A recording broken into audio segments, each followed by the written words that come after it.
తండ్రికైనా సరే తన బిడ్డల భవిష్యత్తు ప్రథమం అనుకుంటాడు.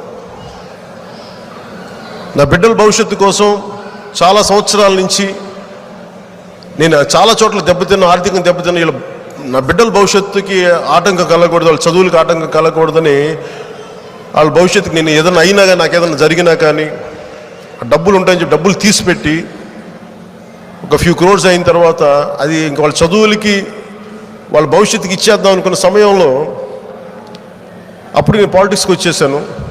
నాకు పార్టీ బిల్డింగ్ లేదు. ఆ టైంలో టీడీపీ ప్రభుత్వం ఉన్నప్పుడు నన్ను అందరూ అడిగారు, ఇక్కడ మనకి అమరావతిలో మనకి అన్ని పార్టీలకి స్థలం ఇస్తున్నారు, మీరు కూడా తీసుకోండి అని. నాకు అర్హత లేదు, నాకు అడిగే అర్హత నాకు లేదు, అలాంటి పనులు కూడా నేను చేయను. మన సొంత స్థలంలో కొనుక్కుంటానని చెప్పి, ఎందుకంటే మాట అన్నానంటే